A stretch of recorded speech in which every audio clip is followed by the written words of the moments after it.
Ever think about, like, I don't know, how we could be doing more with our money? Not just like growing it, but actually putting it towards something we believe in. Totally. It's really interesting to see how many people are starting to think about that. Like, not just profits, but how their investments line up with their values. Yeah, exactly. And that's actually what we're going to be diving into today. Looking forward to it.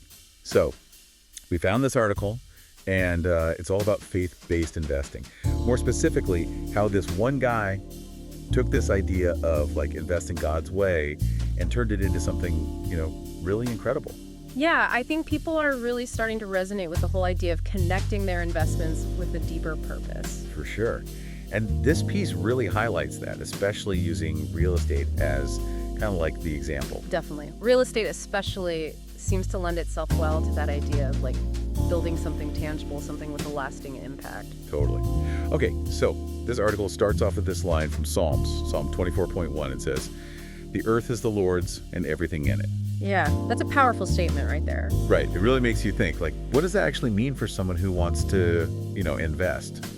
Definitely. I mean, it kind of challenges that whole idea of land just being another asset, right? Yeah. Like, if we think about it as a gift, as this article suggests, then it changes the whole game. Yeah, you're not just an owner then. You're like Using the word. a steward. Exactly. Yeah, it's like you're responsible for taking care of something that's way bigger than yourself. Yeah, I love that. And speaking of responsibility and vision, this article tells the story about Daniel, a first-generation investor. He was already tithing, praying for guidance, but then he felt like he was called to do something more, drawing inspiration from the parable of the talents. Yeah, the parable of the talents, that's a classic story about, making the most of what you're given. Right.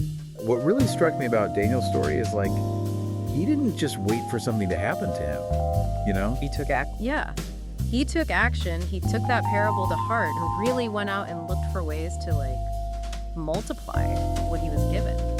Okay, so tell me a bit more about this project of his. This article mentions that he bought this piece of land that everyone else thought was super risky.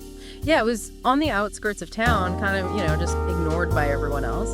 But Daniel saw something in it. He saw its potential, and he ended up turning it into this mixed-use development. Oh, wow. Yeah, with affordable housing units and a business incubator specifically for local entrepreneurs. That's amazing. So not only is he making a profit, but he's actually making a difference in his community. Exactly. It's like this amazing ripple effect, right? Like his investment not only benefits him, but also has this positive impact on everyone around him. And that seems to tie in really well with what the article calls multiplication through faith. Right. Like you're taking what you have and making something even bigger, something that benefits everyone, not just yourself.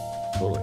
And it also goes hand in hand with purpose beyond profit, which the article also talks about. Yeah, it's like aligning your investments with, a mission, with a deeper meaning. For sure. So whether you're coming from a place of faith or just strong personal values, it's really about recognizing that your resources can actually create positive change. I think that's a powerful message for anyone, really. Absolutely. Now, this article also lays out a few concrete steps for faith-based investing, right? Yeah. Things like seeking guidance, investing with a purpose. But there's one that really stuck with me. Be bold, yet prudent. And it seems like Daniel really embodies that. Oh, yeah, definitely. He took a big risk with that land, but he obviously thought it through carefully. He didn't just jump in blindly. Exactly. It's about having the courage to see potential where others don't, but also being smart about it. That balance is key. So if we were to, sum this all up for our listener, what would you say is the big takeaway from this whole deep dive? I think Daniel's story is such a great example that investing isn't just about, making money. It can be so much more than that. Right. It can be about living out your values, about actually making a real difference in the world. I like that. And it makes you think, right? What are we missing out on? Not just in terms of investments, but in our own lives, in our communities. Yeah. Maybe real wealth isn't about how much money you have, but about the good you're doing with it. Something to think about, for sure. Definitely something to ponder. Yeah.